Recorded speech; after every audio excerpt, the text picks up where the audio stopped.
Hello, hi. How are Hi, you? good evening. I'm great. How about you? I'm doing good as well. So I believe this is our first session together, right? Yes, yes, yes. So can you tell me how many sessions you had on Clapingo till now? On Clapingo, I think I had a quite, uh, I think I did not count properly, but I think around 30 sessions. Around 30 sessions. All right. So that means you've been with Clapingo for a good enough time. Yes, yes.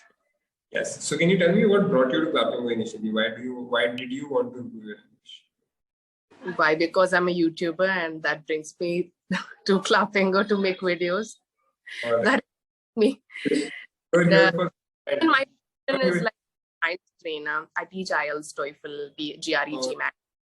Yeah. oh. So But into it, want something, anything, any application that helps, the students to practice their English. Maybe it can be any other platform.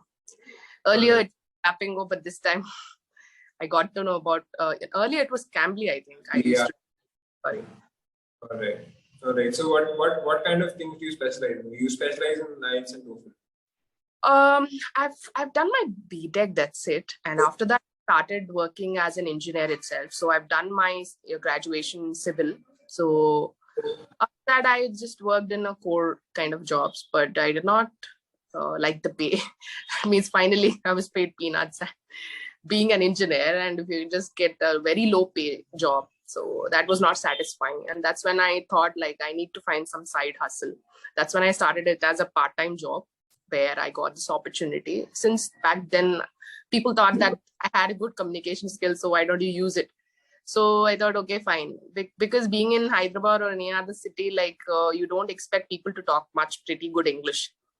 Maybe. Those are the only places where you expect people to speak somewhat English. If I put Maybe. Maybe.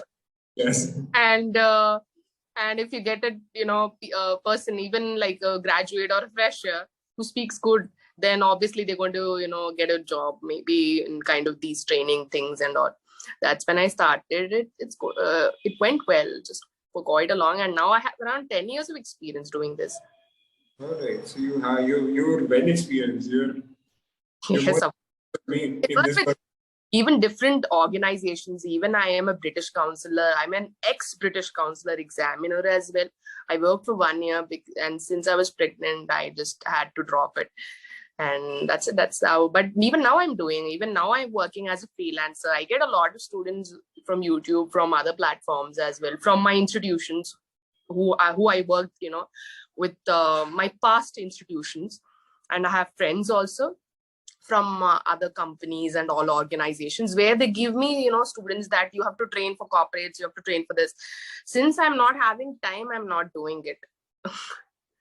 All right, understood. So, like, now that you're here on Clapping, what do you expect from these sessions? Like, what kind Actually, of I thought of asking you a question. How did you improve your English, or what are the struggles the student faces, and how long will it take to be fluent in English? That was my topic for today.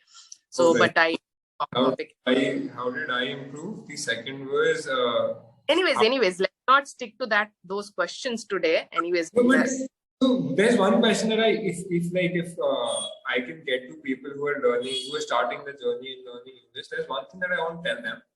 That first of all, that from my experience, what I've seen is that it depends on what level you are. Now, I have particularly found out that there are people who fall into broadly three categories. First is people who have never spoken English in their life and they lack an understanding of English as well. Now, for them, it takes a lot of time because first they need to develop the understanding of what English is like. At the same time, they have to practice speaking somewhat English, which will be wrong for a very long time. But they need to sustain through that, backlash and the failure of even after trying so much, I'm not able to improve. So that is one category which I come. The second is people who have a very good understanding of English, but because they didn't get an environment to speak, Yeah. so they're not good in speaking, they're very good in writing.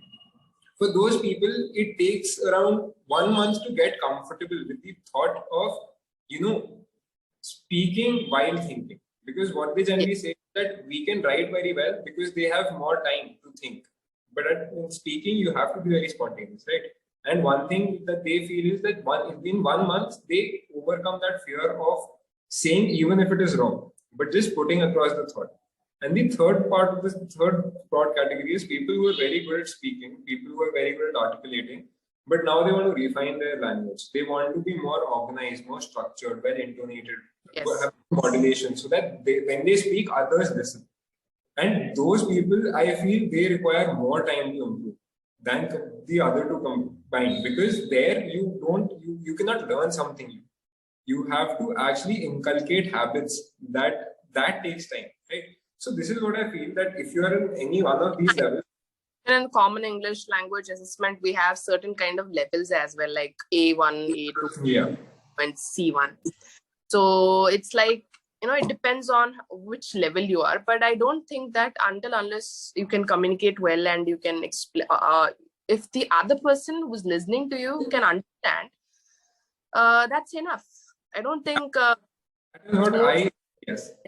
That is what I actually start, like, that is where I actually start encouraging my students, that if I may. Most of the people are not like that, right? I think you have met a lot of people. Maybe I have met a lot of people. I've trained a lot of people. In classes, we used to train around hundreds of people. But forget about that. But I think you personally you did a lot of one-on-one sessions, right? So what do you think on an average, if you have to assess, like, how many do you think are good? A good level in speaking? How come across? What I told you about levels, I never break it down to them at what level you are, because every person is there at their own level. This level classification is broadly for a trainer, right? For them to understand how to tackle these kinds of, like, these level of learners. Because you cannot be teaching something of an advanced level to a person who is not even able to understand, right? This is from my understanding. But when you ask me, like, how many people have I seen who are good, I can tell you that there are people I can count on my fingers whom I thought should have been on the other side of Clapingo.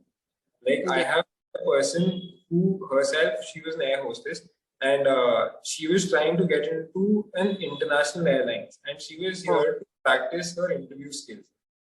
And mind you, I feel that I specialize in interviews, and I like to help others crack interviews, get the understanding of how to go about interviews. She is one person whom I have seen. There's no other person I've seen so well prepared for an interview. You ask her any question, she already has a prepared answer for that, and the way she used to articulate the thoughts, and she used to take strategic thoughts on purpose so that the answer gets elevated. That is the level of thinking, the planning that she had done. So So, that is one learner who inspired me, right? And there have been multiple stories where I've seen there are a lot of people. The biggest problem that I face is that a lot of people who are very good in English, they lack conviction in their own skills. And that is where I feel that is a very big problem. It is a bigger problem than people who are just starting out. Because if you are speaking and still you're not gaining confidence in yourself, you need to understand that there is nothing known as perfect English. You cannot speak perfect English. People say that I don't get the right word at the right time, or people say I go out of thoughts. And it becomes difficult for me to explain that happens with me as well. But that is not the reason when I get stuck or when I stop. I will change the way of communication. I'll change the thought. I'll introduce a different word. I'll do something, but I'll keep on going. So that is what, it becomes a little difficult to explain to people that you should not again sit and, think of the app word. That is similar. Just go fluent. Later on, you will figure out the way, how to mend that, all those flaws. Anyways, everybody will do flaws. It's not that everybody is perfect. No, dear. I'm really accepting anything. If you take even pronunciation, or even, how the way they use, how the way they articulate, as you were saying, enunciation, that we call it as. So apart from enunciation, pronunciation and all, like, let's imagine if you take even the word usage, sometimes students, even though they know the meaning of the word, they inappropriately use that in the sentence. So that is not an appropriate word usage. That is also an error. Yes. Not that, okay, grammar is only most important. So people say that grammar is only the culprit. Because of that, I'm unable to speak. Grammar itself is not the culprit, right? It's not the alone thing. There are many other things that you need to modify. But let's start, as you were trying to say, yes, let's start from the beginning. But first of all, you have to speak. without you speaking, without you putting your effort, how would you speak? Everybody asks me the same question. They say that, how to be fluent? Okay, how to be like you? They'll ask first question, how to be like you, how to be comfortable, how to be like this. Okay, then they'll come up to, okay, you and me are not the same. Forget about that. Don't compare, but let's understand how you can speak. Yes. Ma'am, no, ma'am. When I speak, no, I get something, I'll get nervous.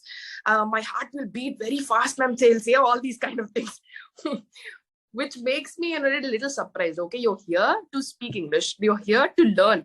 So if you want to learn, if you want to be a speaker or an orator, you have to start speaking. Without that, how you can expect? That's not possible. Even if you waste a lot of amounts of money, or even, if you just spend a lot of time, because money is okay, you can earn it later. But what about your time? Your time is also precious, man. You're sitting for a long time with me, learning English. What you're doing? But ultimately, they won't do it. They just attend the classes. That's it. I'm done. Okay. For today, I'm done. Oh, exactly. But won't make you, perfect.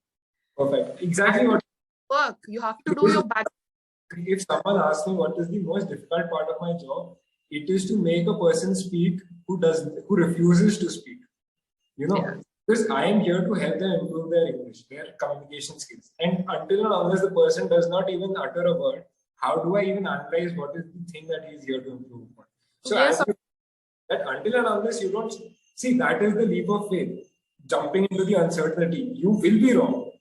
You will be wrong, but that does not matter. And every person, sorry to interrupt you again, and every person who sits in my class, they are asking me the same question. Like if they sit for IELTS or GRE or GMAT, ma'am, by the end of the training, will I get 9 bands? By the end of the training, will I get this GRE score?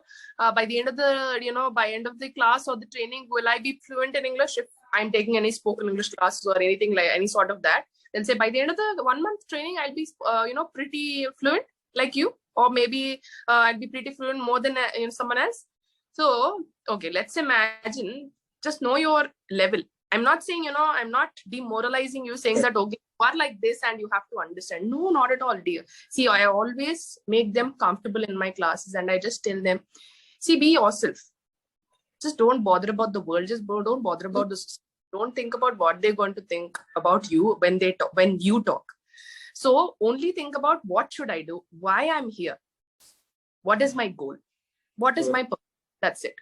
If you know that, things will be clear. You will know what to do. That's it. So as you rightly said, this is something that I believe about learning anything, right? If a person comes in with the thought that just by taking the course, I will get a job, or just by taking a course, I will get a 9 band. I have seen those people hardly succeed. The person who succeeds is there to learn. If he is coming to an English class, he is there to learn, to improve his communication skills. He's not there to get a 9 band. And that is the person who will eventually get a 9 band, right? That is a personal experience that I've seen. But apart from that, I also agree with when you said, like, a lot of people just casually say that my grammar is wrong. And this is one thing that I've seen. A lot of people say that I want to improve my grammar. I want to read grammar. Can you explain grammar to me? And I genuinely ask them this question: like, do you want to be an English professor teaching grammar in a college? No, you want to be good at communication. How many times do you think of grammatical rules while you're speaking in your mother tongue? You hardly do, because not hardly. I don't think people do it like that. People don't. Is it past tense or it's present tense or future? I'm talking. No, but yeah.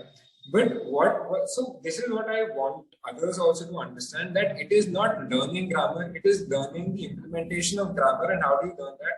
By identifying what kind of sentences sound right. Like, this is one thing that I've told a lot of people. Like, people come up to me, they say that my sentence structures are wrong. And mostly the culprit is tenses. And I give this exercise to a lot of people. And I have seen this help me in 7th grade when my teacher told me. So as you must also know, there's something on the tense table or a tense chart, right? So what I generally ask people is that pick a simple sentence, I drive my car, and fill that in those 12 different boxes. See how the word form changes, how the sentence structure changes. Yes.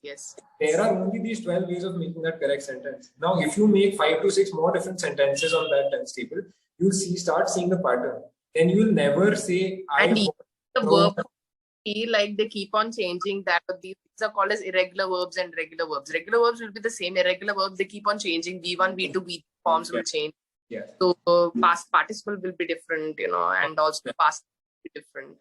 So things change. But what happens is, like, once you practice a little bit on the tense table, you generally find an understanding of the pattern. That the correct sentence just sounds like this. Structure. Yeah, the structure sounds like, then they won't intermix, where they intermix like a continuous with a perfect. They won't do that, at least.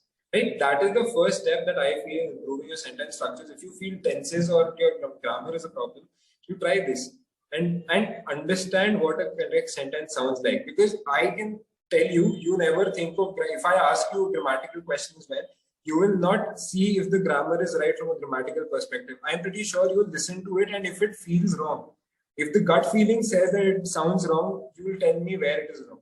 Right? Yeah. Something that I was also told, that after a point, you need to go with your gut feeling.